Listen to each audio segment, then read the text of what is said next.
One, two, three. This is Dr. Alex Avila with Love University, and we're back.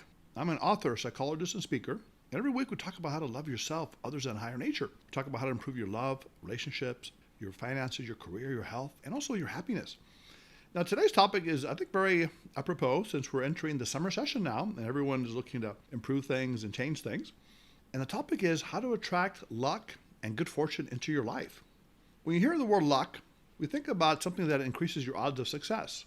For some people, it's kind of a mysterious thing, something that they can't really control. It's a force of nature, perhaps. But in reality, luck can actually be controlled. Psychologist Richard Wiseman actually has a school of luck in which he teaches people certain tactics to help them improve their luck and happiness. In fact, belief in luck can actually help you become more lucky. Studies have shown that some people that have a lucky charm and they believe in its luck ability improve their self-confidence, their ability to perform puzzles, and even play better golf. In fact, even wishing someone good luck can actually help improve their performance or their confidence. But in reality, lucky people are those that are able to succeed in life. They're the kind of people that win money in contests or investments, end up picking the right person in a relationship, have good health, and get into good situations. Oftentimes, those people are also optimistic. They're charismatic. You feel good around them. You feel positive, and they infect you with a positive mood. On the other hand, there are unlucky people, people that tend to get into accidents, choose the wrong partners, lose money in investments or business, and get into a lot of bad situations. And they're often pessimistic, negative, critical. So you might have a little bit of back pain, and you're around these people, your back actually feels worse when you're around them. And the idea is that you often feel better when you make other people feel better. So people who are lucky in life often attract other people's positivity. So let's say you want to increase your luck in life. You want to improve your relationships, your career, your finances, your health, and even your personal happiness. One of the things that you can do is to maximize what are called chance opportunities. When you're out in the world, try to find situations where you might be able to have some luck.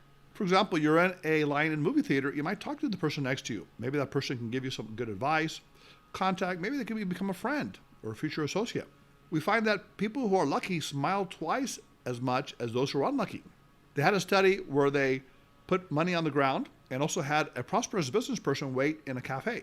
People who are lucky ended up finding the money and also talking to the prosperous business person to see if they can make a contact. People who are unlucky stepped over the money because they were worried about other things and didn't talk to the prosperous business person.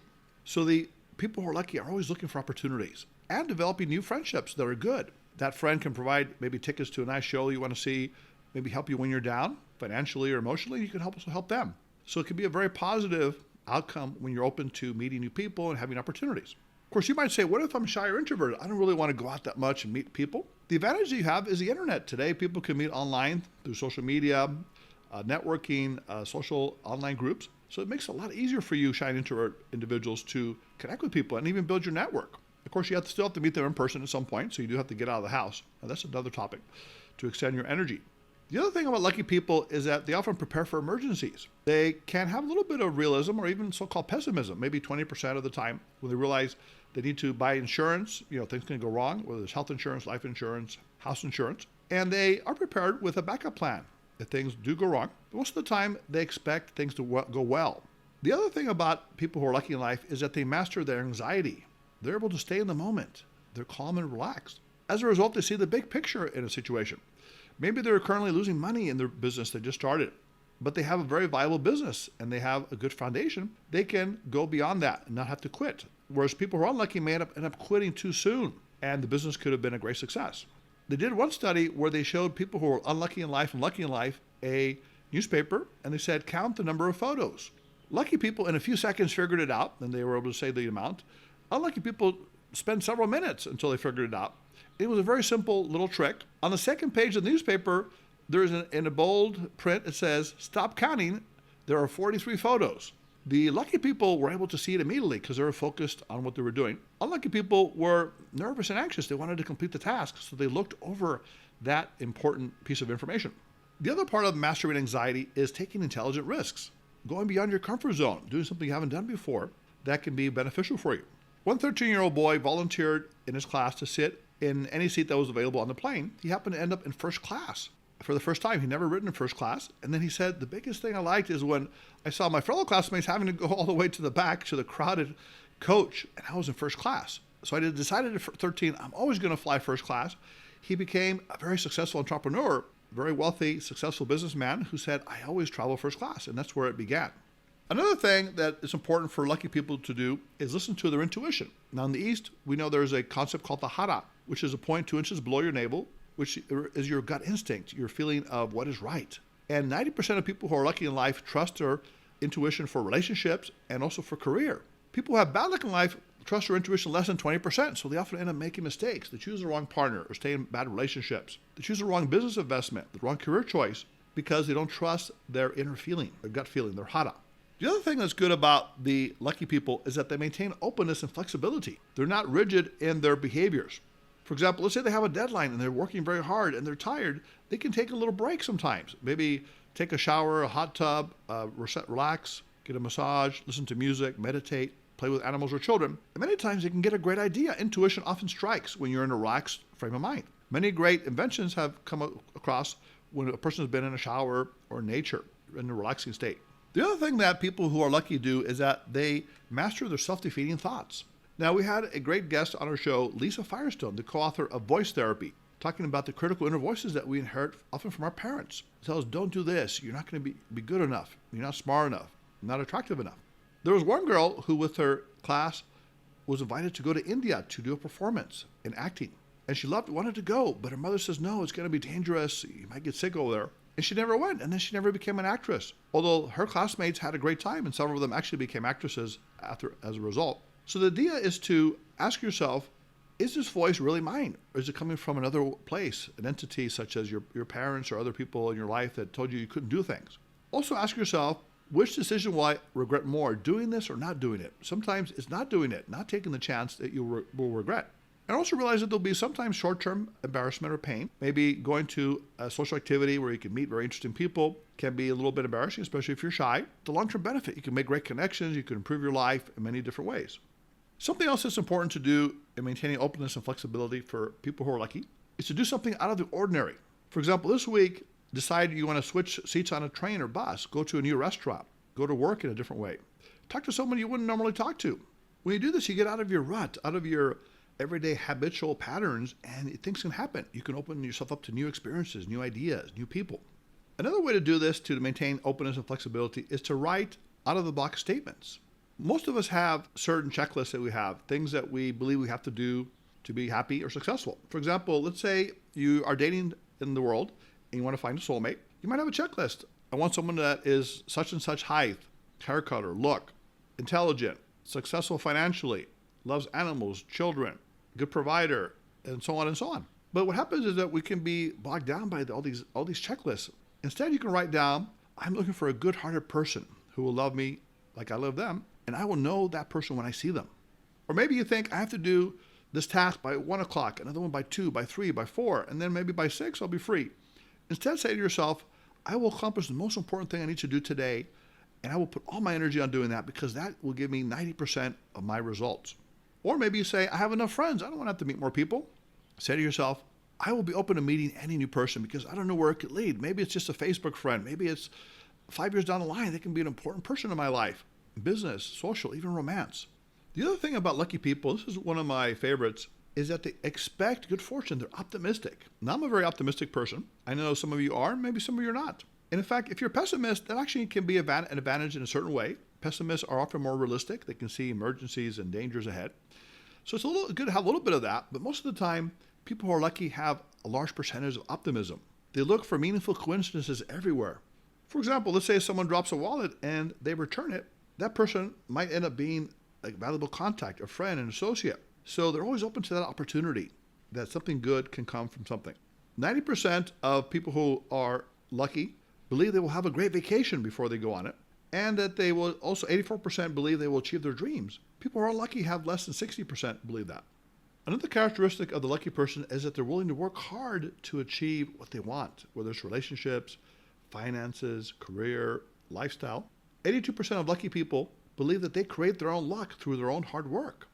Now, on the other hand, unlucky people have an opposite view. They think, no matter how hard I work, I'm not going to have luck. People are going to treat me bad. I'm going to get into bad situations. So they are mired in their own negative thinking. Now, it is true that sometimes people's luck runs out. And lucky people realize this, that sometimes things will happen that are unexpected, health crisis, someone dies close to you, maybe you have a financial problem, even bankruptcy, you lose friends, you lose a relationship. But the advantage for the lucky person is that they're resilient. They can overcome bad situations or difficult situations by turning bad luck into good luck.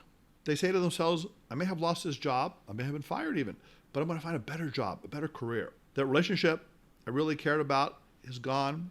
I've been hurt, maybe even betrayed, but I'm going to find a better relationship. Someone that's going to maximize myself and I will maximize them. So they're always looking for that silver lining. There was a person who was lucky in life. He had a great marriage and a relationship and children and finances, a career and health. But one day he broke his leg. And one of his associates who was kind of envious, he said, hey, you're a lucky guy, but you broke your leg. What's going on? And then the man says, well, you know something? Last time I was in the hospital, I met a beautiful nurse and she ended up being my wife and we just celebrated our anniversary. So when I go to the hospital, I don't know what can happen, but I know something good may come of this. So no matter what, the optimist or the lucky person is always expecting they can turn that negative into positive, and oftentimes they do. Oftentimes they have some luck that comes with it. Now, the other thing to think about as part of your increasing your luck is increasing the attraction of things that are good for you. We've all heard about the law of attraction, where what you focus on, you attract mentally. But it's very important to know how to do this properly. One of the things that's very important to do is to be clear and specific of what you really want, your deepest goal in life, your deepest desire. Some people say, I just want to be rich. But that's not specific enough. You could say, I want to have $10 million compounded 10% annually, combination of stocks, bonds, and real estates by the year 2025. That's a little more. But also you need to find out why you want it. What is that deep down meaning of having more money in your life? Now you might say security, or for my family, but maybe it's something even deeper. Maybe your parents divorced because they fought over money, they didn't have enough money, and you don't want to be in that situation in your relationship. So let me bring in my producer, Reggie, here right now. Reggie, what is it that you really want in life? One thing right now that really drives you, it could be any part of your life, that if you really had it, you believe you would be happy. I want to write a short story and publish it. Okay, so you want to be a great writer, establish yourself. And why is that? Is there anything from your childhood that you think you could overcome by being a great writer? Perhaps just like since I've had difficulty socializing with people most of my life, that maybe I feel like that writing is a more apt form of communication for expressing myself. So you feel you can connect better with people through words? Perhaps, yeah. And that's the way that you can actually foster a relationship. Yeah. Now, see, so that's important because many times people don't know why they want something. You have to go to the deepest why, because once you know that, it's going to increase your motivation. It's going to make you stronger in what you desire.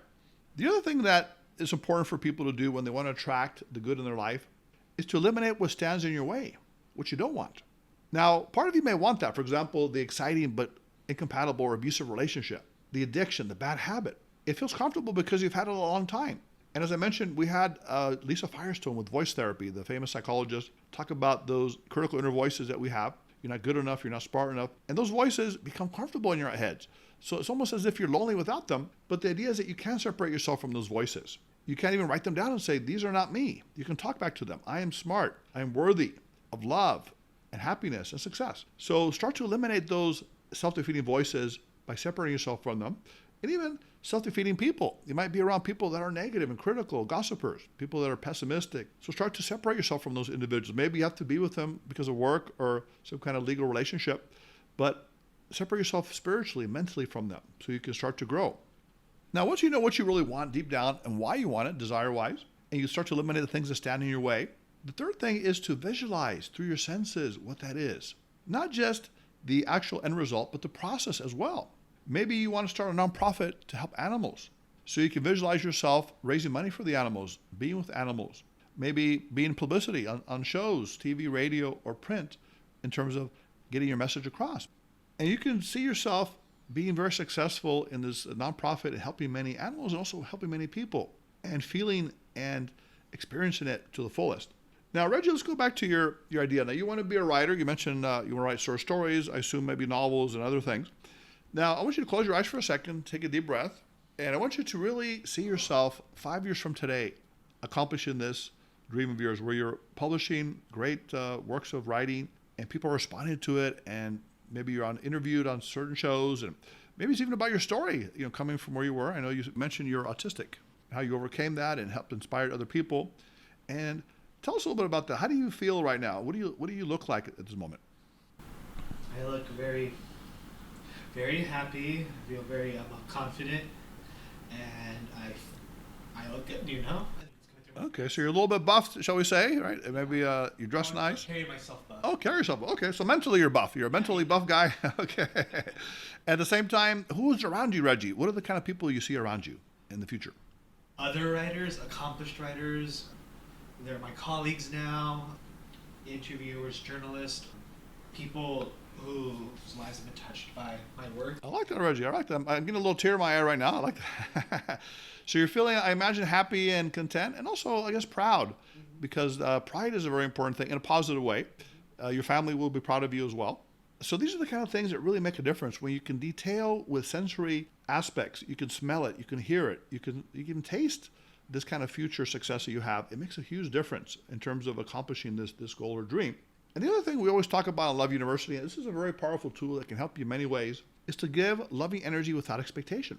Believe that there's an overabundance in life, that there's not competition, there's collaboration, there's creativity. So whether you smile at someone, you help someone with their groceries, help them across the street, maybe give money to a charity, help a friend, listen to someone that needs help. These are all things you do that is love without expectation, that can bring back great abundance back to you. Of course, some people may say, well, I give lots of people, I give to charity, and no one ever does anything for me.